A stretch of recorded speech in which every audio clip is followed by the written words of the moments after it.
이보다 속 시원한 부동산 이야기는 없다. 부동산엔 안녕하세요, 최규현입니다. 자, 부동산 투자의 성공과 실패를 좌우하는 타이밍, 최고의 부동산 투자 멘토가 제시하는 최적의 입지와 매매 전략으로 여러분의 부동산 고민 이제 부동산엔이 해결해 드립니다. 자, 현명한 부동산 전략을 세워줄 최고의 부동산 멘토입니다. 미래가치투자연구소 우리 한정훈 대표 함께합니다. 안녕하세요. 네, 안녕하세요. 반갑습니다. 낙엽이 우르르 떨어지고 날씨가 춥다고 합니다. 수능도 끝났고요. 예, 그러네요. 그럼 올 한 해가 이제 겨울이죠. 거의 다 가고 있다. 이렇게 또 마무리를 잘해야 되는데. 아마 곧 이게 올해가 네. 엊그제 같거든요. 1월 달이. 근데 벌써 지금 11월 달이니 그렇죠. 정말 시간이 너무 빠르다는 걸 느낍니다. 그래요. 너무 시간이 빠른데 이 빠른 가운데 우리 부동산 시장의 분위기도 굉장히 뭔가 모르게 좀 움직이고 있는 듯한 느낌이 듭니다. 표면적으로 아무것도 없으나 좀 조용하죠. 조용하나 그 안에서 그 내면에서 뭔가 빠르게 움직이는 듯한 그런 느낌적인 느낌인데 오늘도 우리 대표님과 함께 이야기 허심탄회하게 나눠보도록 하겠습니다. 자, 한정훈 대표와 함께 이야기 나눠볼 이슈엔 오늘의 주제 만나보겠습니다. 자, 오늘의 주제입니다. 정부와 지자체 주택 공급 속도전 외치는데 과연 현실은 어떨까? 정부가 수도권 공공주택 공급 목표인 2만 8천 호를 달성하기 위해서 본격적인 절차에 착수를 했습니다. 첫 번째, 부처가 보유한 국유지, 그리고 두 번째는 노공공청사를 복합 개발해서 주택 공급의 속도전에 돌입을 하겠다. 그리고 또 민간 중심의 공급의 한계를 좀 보완을 해보겠다. 여러 가지 이야기들이 나오고 있는데 주택 공급의 어떤 돌파구가 될 수 있을 것인가가 가장 큰 궁금증이겠죠. 어떻게 평가하실까요, 대표님? 이번에 나온 대책은요. 네. 사실 지금 새롭게 나온 대책은 아니고요. 그렇죠. 그 노무현 대통령 시절이나 문재인 대통령, 그다음에 전임 윤석열 대통령 네. 시절에 다 한 번씩 거론이 됐던 얘기예요. 그래서 한마디로 얘기하면은 이런 거죠. 뭐 노후된 청사, 관사, 그리고 또 국유지 이런 것들을 빈 땅 이런 걸 개발을 해서 거기다가 공공주택을 짓겠다라는 거죠. 그래서 뭐 보면은 계획들은 항상 그렇습니다. 그래서 지금 이거를 지금 사실 내놓은 걸 배경을 가만히 생각해 보면은 네. 지금 대책을 계속 내놓고 있잖아요. 계속 내놓고 있는데도 불구하고 시장이 지금 이번에 11호 대책이 나왔잖아요. 네. 지난달에 11호 대책이 나왔는데 그 11호 대책으로 인해서 거래량은 엄청나게 줄었습니다. 그렇죠. 지금 한 78% 정도가 줄었다고 해요. 거래량이 그 전달에 비해서. 네. 근데 그런데 가격이 떨어지거나 네. 또 그런 건 아니에요. 오히려 올라가는 쪽도 있죠. 예, 그래서 오히려 강남 같은 데는 오르고 현금 있죠. 부자가 그렇게 많나 이 생각해보고 네.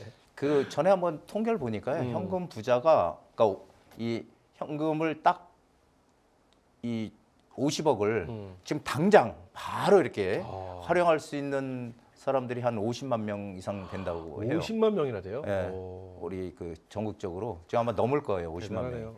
그러니까 그 현금 부자들 그리고 또 하나 특이한 거는 이 10억 이하의 그런 거래량은 오히려 줄어들고요. 이 고가 아파트 있죠. 네네. 20억 이상 된 25억 이상 이 고가 아파트들은 거래량은 오히려 늘어나는 이런 현상을 지금 보이고 있다는 게 참 아이러니하죠. 그래서 결국 평가는 어떻게 하시나요? 이게 나왔던 이전 정부들에서 나왔던 정책이기 때문에 예, 이게 문정부 때도 네. 2017년에 총 34곳에 네네. 이제 노후 공공청사를 임대주택 그리고 수익시설로 바꾸겠다 이렇게 했는데 이게 이제 복합 개발을 하겠다고 해놓는데 공사비가 막 상승하고 이러다 보니까 결국은 유야무야 해서 추진 동력이 없어졌죠. 그래서 한 2군데 정도만 된 걸로 알고 있거든요. 그리고 윤석열 정부 때도 역시 마찬가지입니다. 뭐 그렇죠. 용산 유수지나 종로, 대방 군관사, 맞아요. 뭐 종로 복합정사 이런 데들을 뭐 2만 한 2천 가구 청년 임대주택으로 공급하겠다 이런 것들이 지금 사실은 계획들은 다 내놨거든요. 근데 사실은 이게 공급이 돼서 과연 이 공급 부족에 대한 어떤 대안이 될 수 있느냐 거기에 대해서 상당히 조금 의문스럽습니다, 사실. 그래요. 예. 그래서 뭐 저는 좀 주목하는 게 이겁니다. 주택 공급의 속도전에 돌입을 했는데 어쨌든 민간 중심의 공급의 한계를 보완을 하겠다. 보완이죠. 예. 그러니까 민간 중심에 이루어졌던 것을 막겠다가 아니고 민간 중심을 대신하겠다가 아니라 민간이 하는 것은 하는 것대로 가고 우리는 그것을 보완을 함에 있어서 부처가 보유한 국유지나 노후 공공청사에 대한 개발을 하겠다. 그러니까 민간도 하고 이쪽에서도 같이 한번 해서 결국은 28,000호를 달성하겠다. 우리는 같은 목표를 두고 달려가겠다. 전 이렇게 해석을 했거든요. 근데 그 사실은 네. 가만히 생각을 해보면은 이런 어떤 뭐 국유지나 노후된 청사나 이런 그다음 빈 땅 이런 것들이 과연 얼마나 많을까 이 서울 같은 경우에 그러니까 제한적이거든요 상당히. 그럴 수도 그러니까 있죠. 네. 이게 저는 이게 좀 거꾸로 된 것 같아요. 그러니까 민간 중심 공급의 한계가 아니고 그러니까 이 공공주택을 서울에 개발하는 한계를 보완하는 거는 민간 개발이지 민간 개발의 한계를 보완하는 게 아니다. 저는 그 반대로 지금 얘기를 드리고 싶어요. 그래서 이게 뭐 되면 좋죠. 빨리 되면. 근데 실질적으로 이런 것들이 계속 역대 정책을 계속 정부에서 펴왔지만은 사실 지금 진행이 잘 안 되고 있다는 거죠. 그게 됐으면 좋겠습니다. 그래도 그렇지만은 역시 한계가 분명히 존재한다. 많이 공급 물량이 많지가 않기 때문에. 한계가 존재한다. 예. 좋습니다. 그럼 이 질문도 한번 드려봐야 될 것 같아요. 정부가 이 주택 공급에 대해서 좀 뭐라고 할까요? 이렇게까지 신경을 많이 쓰나라는 생각을 저는 사실 했거든요. 지금 국유지도 그렇고 공공택지도 그렇고 여러 가지 이야기가 나왔는데 수도권 그린벨트 해제 방안도 연내 발표될 것이라는 전망도 나오고 있습니다. 그린벨트 해제로 공급난이 과연 해소가 될 수 있을까? 사실 저는 이거는 좀 뭐라고 할까요? 의견이 많이들 갈릴 것 같아요. 그린벨트까지 해서 그린벨트 해제하는 거요. 개인적으로 전 개인적으로 반대입니다. 개인적으로. 왜냐하면 서울의 도시화 저는 서울이 뭐라고 할까요? 중심 도시로 가는 건 굉장히 좋으나 옛 것이 자꾸 사라지는 것. 전 개인적으로 큰 어떤 유적지나 예를 들면은 뭐 궁전 이런 거 앞에 막 그런 거를 좀 별로 원치는 않습니다. 개인적으로. 그렇기 때문에 그린벨트도 원치는 않는데 찬성이신가요? 저는 그린벨트를 해제하는 건 좀 반대예요. 저도 반대인데. 개인적으로. 왜 그러냐면은 이거는 뭐 서울에 있는 그 환경단체라든지 서울시도 결사적으로 반대하는 사안이거든요. 이거는 뭐 너무 당연합니다. 왜냐하면 우리가 도시화 현상이 계속 되면서 사실 도시가 무질서하게 자꾸 확산이 되니까 그 확산되는 걸 방지하기 위해서 1971년도에 박정희 대통령이 이 그린벨트 제도, 영국의 그린벨트 제도를 도입해서 만든 거거든요. 예, 그래서 취지는 상당히 좋은 겁니다. 그래서 한마디로 이 서울이나 이런 데들의 이 녹지를 만들어서 더 이상 개발을 못하게끔, 그러니까 좀 쾌적한 그런 공간을 만들자라는 취지로 상당히 괜찮은데 이걸 단순하게 주택 공급이 부족하다 해가지고 그린벨트를 해제해서 여기다 주택 임대 아파트를 짓는다? 이거는 좀 저는 조금 아니라고 생각해요. 근데 여기 보면은 지금 이런 얘기도 지금 나오고 있더라고요. 이 30만 제곱미터 미만 이건 좀 소규모 그린벨트거든요. 네. 이 해제 권한이 지방자치단체장이 가지고 있어요. 지방자치단체장이. 그런데 이거를 어떻게 중앙정부로 이관하는 법안을 지금 또 만들겠다라고 하고 있는데 이걸 보면은 이제 그 생각이 전 들죠. 우리 그 토지거래 허가 구역도 예, 그것도 원래 지자체장이 허가 권한을 가지고 있거든요. 근데 그 국토부로 지금 이양을 했잖아요. 그래서 국토부로 이양을 하니까 한꺼번에 그냥 왕창 다 묶었잖아요. 근데 토지거래 허가 구역이 본래는 핀셋 지정이거든요.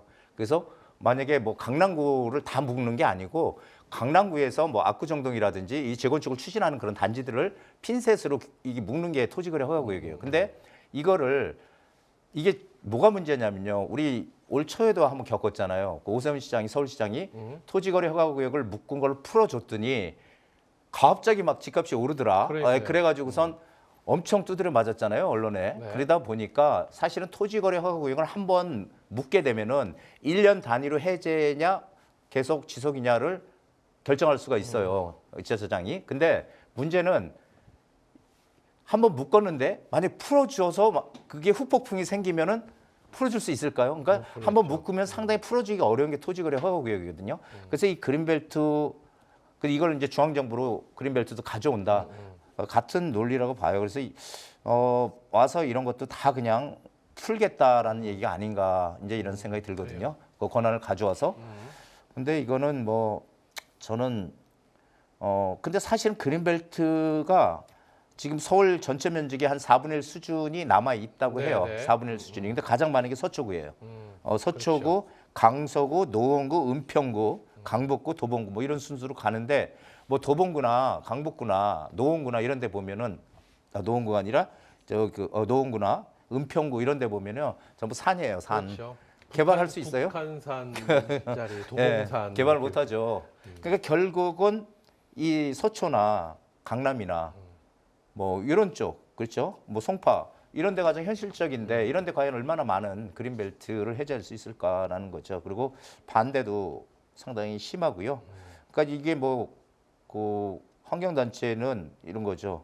미래 세대의 녹지 자산을 훼손하면 안 된다 이런 논리거든요. 근데 저는 이게 근본적으로 맞다고 봐요. 그래서 물론 이제 그린벨트 중에서도 그린벨트를 보존할 가치가 없는 이제 그런 것들은 사실은 가치가 없다면 풀 수 있잖아요. 그런 것들 그래서 좀 심사를 좀 엄격하게 해서 풀어야지 단순하게 공급이 부족하다는 이유로 무조건 푼다? 이거는 좀 아니다라고 생각이 됩니다. 그래요. 그렇다면 공급은 그린벨트를 풀지 않는 대신 어떤 방식의 공급, 그럼 재개발? 그래서 결국은 재개발인가요? 예, 서울의 주택 공급을 확대하는 방법은 그린벨트를 푸는 게 아니고 이 재개발, 재건축 그래요. 어차피 집이 오래되면은 부숴서 철거해서 집을 새로 지을 수밖에 없잖아요.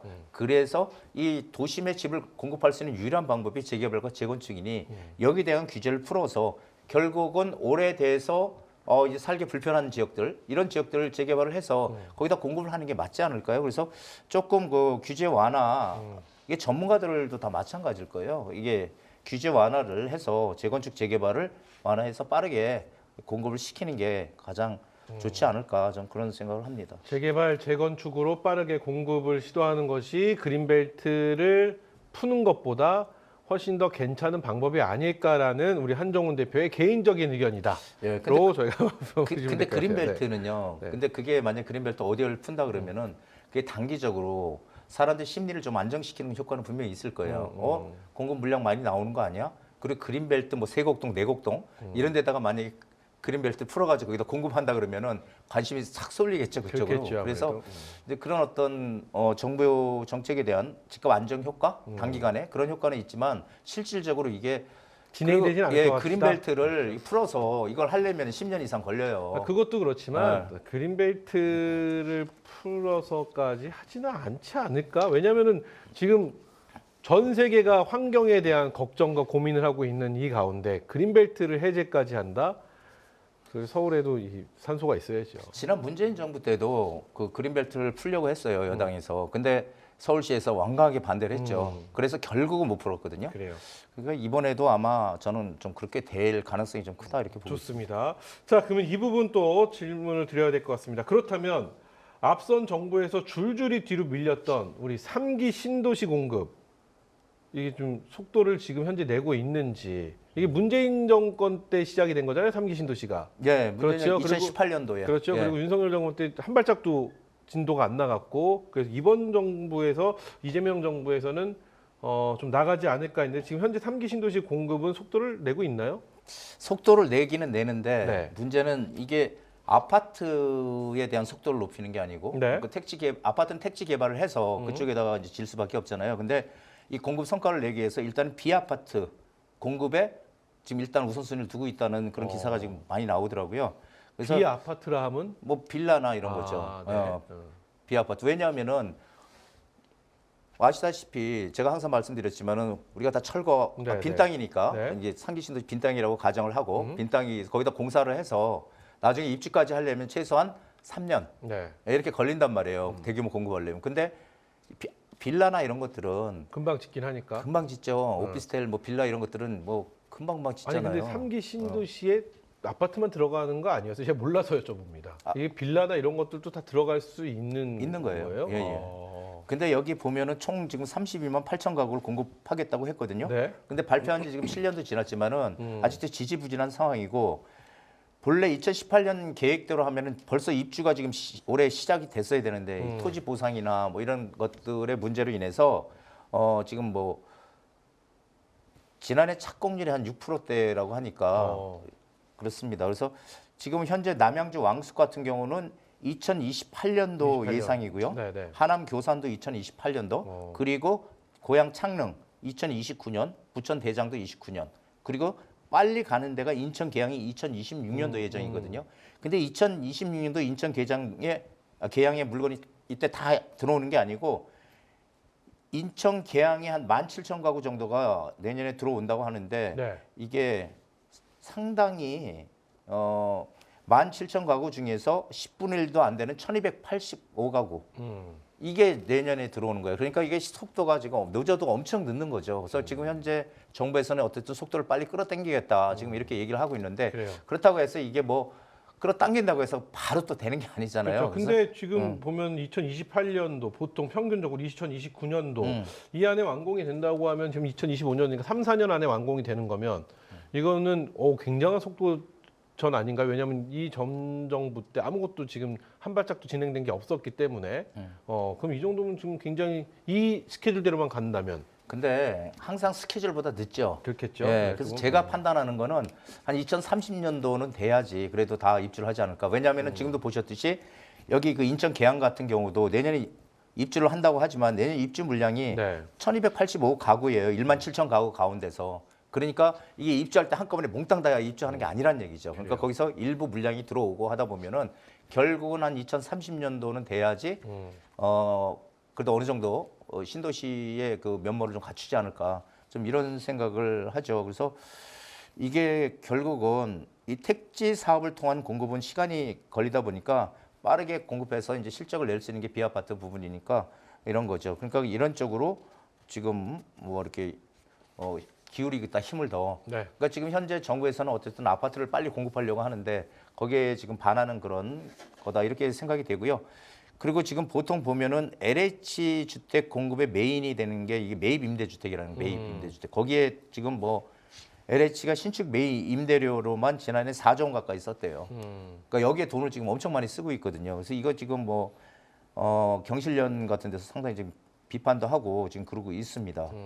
그러니까 이게 3기 신도시는 뭐 저는 3기 신도시 공급 계획은 어차피 나와 있는 거잖아요. 그러니까 공급 계획을 꾸준히 뭐 이어가야 되는 거고. 근데 문제는 뭐냐면은 3기 신도시는 그나마 LH 주도로 할 수 있지만 제가 항상 말씀드린 건 실질적인 도심 내에서 주택 공급할 수 있는 건 재개발 재건축밖에 없다는 거죠. 근데 이 재개발 재건축의 속도를 앞당길 수 있는 규제 완화책들이 나와야 된다는 거예요. 왜냐하면은 지금 재건축만 해도 지금 재건축 초과이익 환수제도라는 아주 그 재건축의 그 대못이거든요. 네. 그 이 재건축 초과이익 환수제도는 한마디로 내가 샀을 때 그리고 입주했을 때 가격이 얼마나 올랐느냐. 그래서 만약에 뭐 10억이 올랐다 예를 들어서 10억이 올랐다 그러면은 그 10억에 대해서 최대 50%까지 세금으로 내라는 거거든요. 근데 그 문제는 그게 내가 항상 이익이 실현이 됐을 때 세금을 내는 건데 이익이 실현이 되지 않은 미실현 이익에 대해서 내가 살고 있는데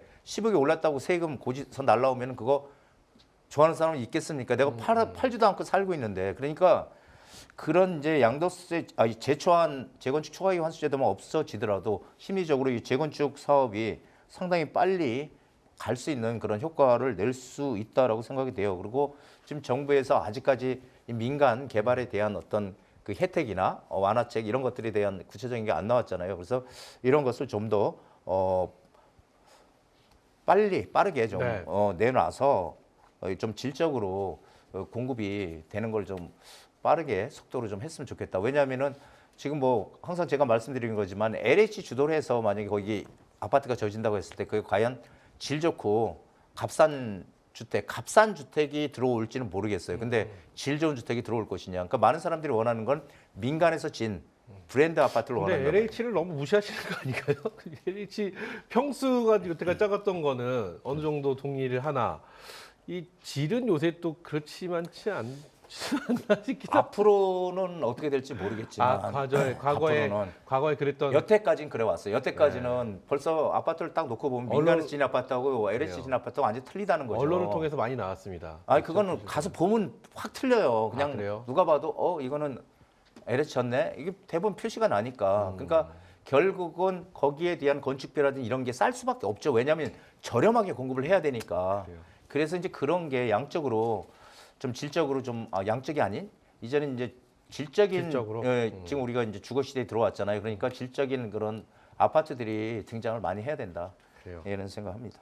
좋습니다. 그럼 서울시 이야기를 또 한번 해보도록 하겠습니다. 신속 통합 기획 사업과 모아타운 사업 등으로 이 주택 공급의 속도를 내고 있는데 이 사업이 주택 공급 부족의 어떤 이런 문제를 해결할 수 있을까라는 질문인데 이 부분에 대해서 일단 이거 해결이야 뭐냐 뭐 신통이나 아니면 모아타운이나 된다면은 어느 해결에는 일조를 하겠으나 중요한 건 주택 공급에는 되겠으나 집값 안정화에는 좀 너무 괴리가 있지 않나 이런 생각을 드는데 이 부분에 대한 의견이 좀 궁금합니다. 근데 이제 제가 항상 말씀드리지만은 그런 거예요. 그러니까 이게 공급이 수요가 많은 데는 집을 지어줘야 된다는 거죠. 네. 항상.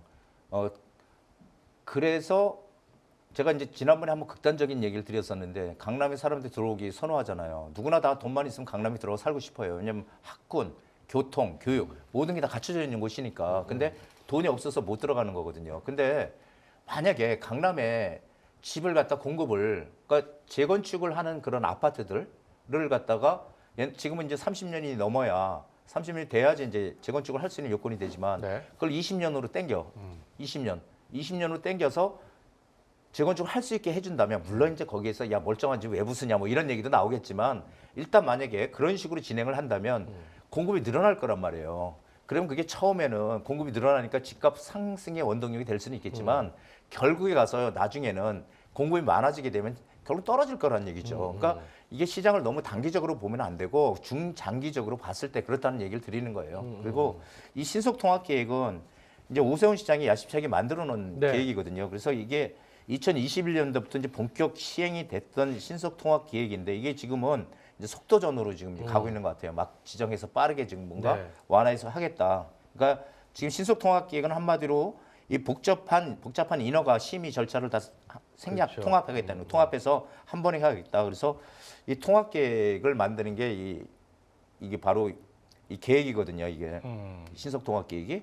그래서 예전에는 이게 정비 구역 지정에서 사업 인허가까지 모든 단계 각각 별도의 그런 지자체 그 부서에서 별도로 다 진행을 했다면 이걸 지금 이제 한꺼번에 진행을 해서 이 시간을 땡겨서 속도를 빠르게 하겠다는 거예요. 그래서 지금 오세훈 시장이 상당히 공을 많이 들이는 네. 지금 그런 걸로 보여지는데요.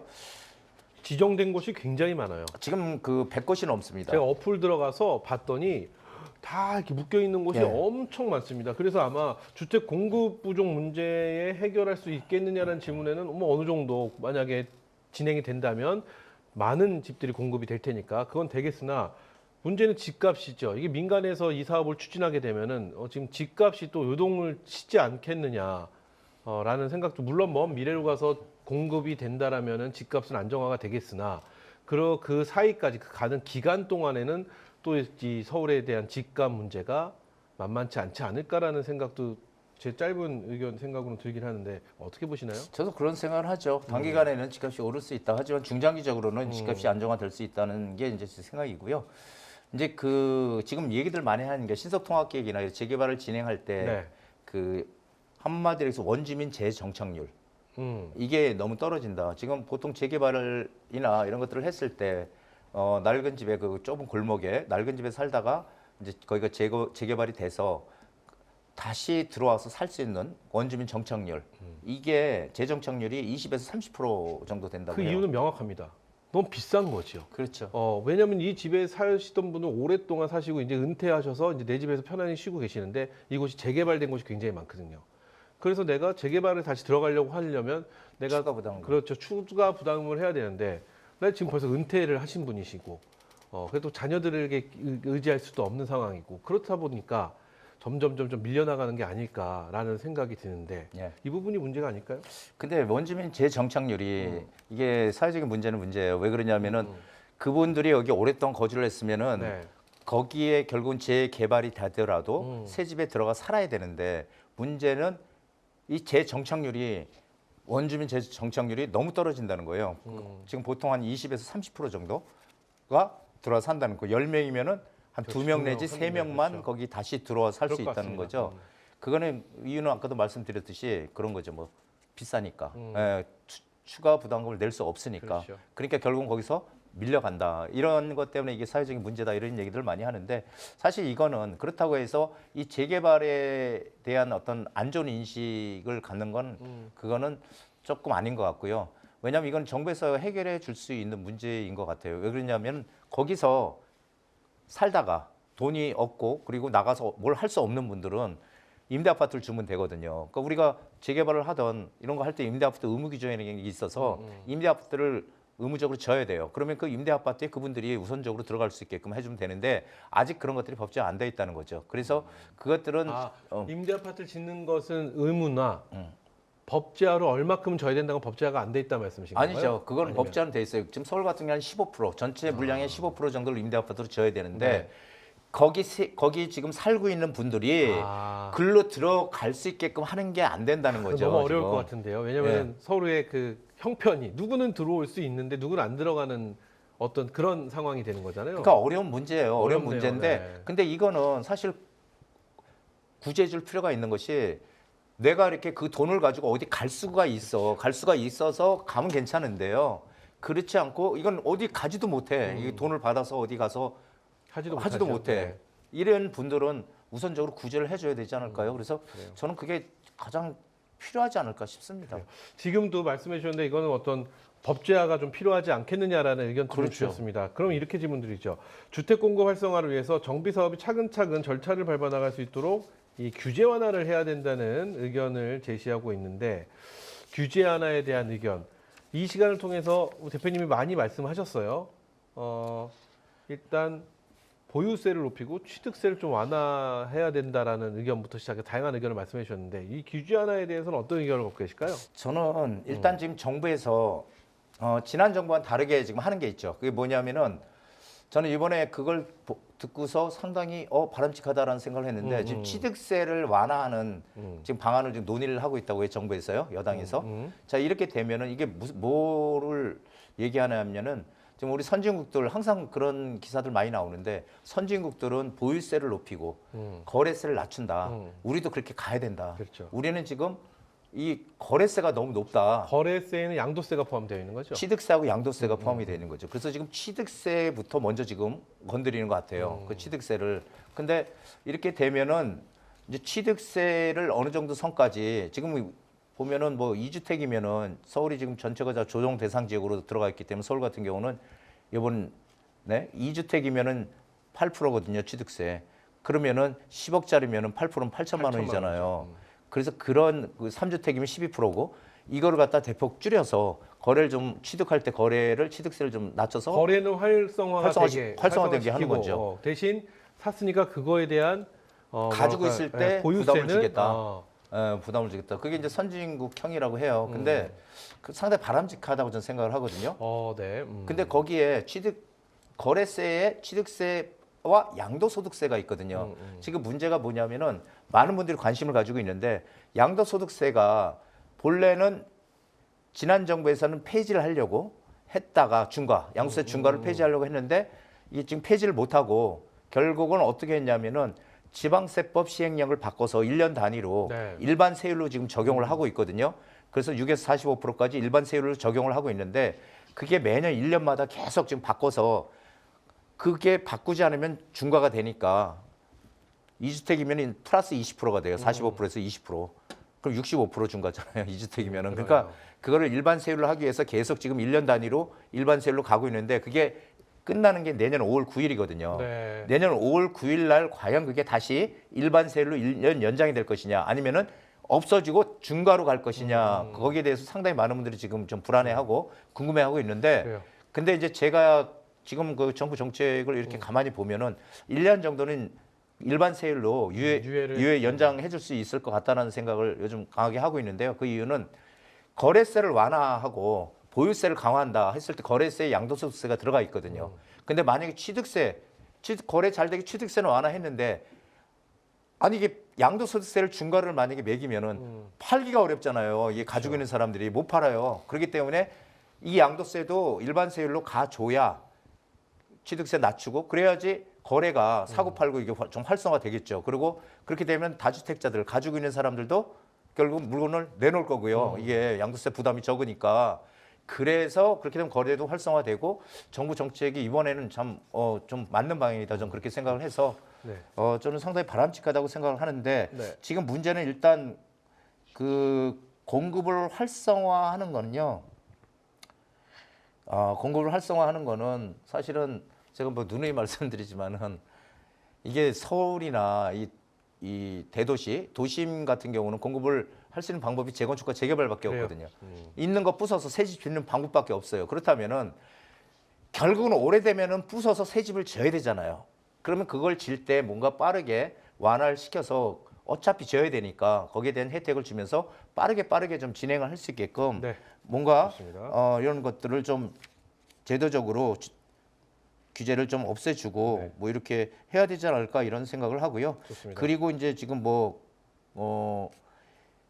이게 근본적으로 지금 수도권 집중 현상 이런 것들이 너무 강하잖아요. 수도권에 너무 그러니까 서울, 경기 여기 일자리가 양질의 일자리가 많다 보니까 이쪽이 너무 집중되고 있는데 사실은 지방의 그런 것도 활성화 시켜야 되거든요. 그래서 그 지방 시장도 뭔가 우리가 항상 중요한 거 이런 거죠. 뭐 문화 공간도 그렇겠죠. 있어야 되고 직장, 양질의 직장, 그다음에 교통 뭐 이런 것들이 필요하잖아요. 그런 것들을 결국은 만들어서 지방마다 좀 컴팩시티라고 해서 압축 도시라는 개념이 있거든요. 한 군데다가 전부 다 거기 모든 걸 다 들어갈 수 그래요. 있게끔 하는 그런 개념으로 지방 시장도 좀 뭔가 지역별로 바꿔야 될 것 같고요. 그래서 이게 그 시장에 가장 중요한 건 그거 같아요.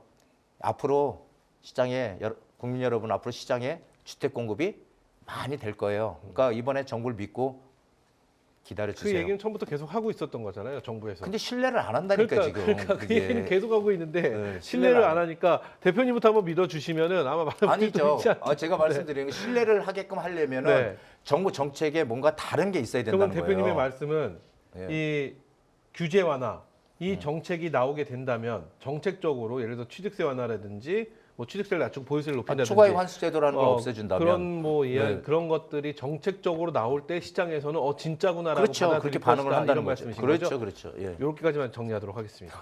알겠습니다. 이렇게 대표님의 의견으로 자 여기까지 오늘의 이슈 저희가 만나봤는데요. 한 주도 놓칠 수 없는 또 무료 세미나가 준비되어 있습니다.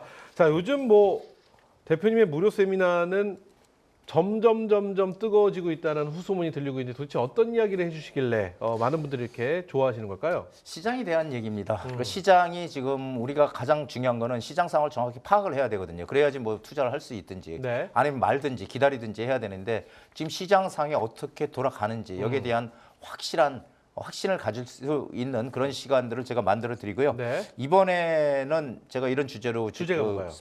불확실한 부동산 시장. 불확실한 부동산 시장. 재개발에 해답 있다. 재개발을 해봐요. 예, 근데 재개발에 사람들이 많이 이렇게 기웃기웃하면서 뭔가 관심이 그렇죠. 있는데요. 재개발 투자를 과연 어디다 해야 그리고 이게 제대로 할 수 있나? 어디서부터 해야 될지 되게 고민이세요. 그렇죠. 이게 지금 재개발이라는 게 이렇잖아요. 좀 뭐라고 제가 볼 때 이어달리기 같아요. 쭉 달려가고 있어 여기 완성이 된다고 한다면 이 중간에 어디쯤에 내가 들어가고 있는지도 좀 중요한 것 같거든요. 그렇죠. 네. 그리고 과연 이게 재개발이 뭐 10년, 20년 가지고 가는 게 아니다 이런 얘기를 제가 많이 드렸어요. 재개발은 우리가 중간중간에 매도를 할 타이밍도 분명히 있고 좋습니다. 그래서 이익을 극대화할 수 있는 지금 시점에서 가장 유일한 게 재개발이다. 그러니까 이 재개발 시장에 들어와서 어떻게 우리가 이익을 낼 수 있고 그리고 언제 또 매도 타이밍을 잡을 수 있는지 이런 것들에 대한 총체적인 얘기들 그런 것들 전부 다 알려드립니다.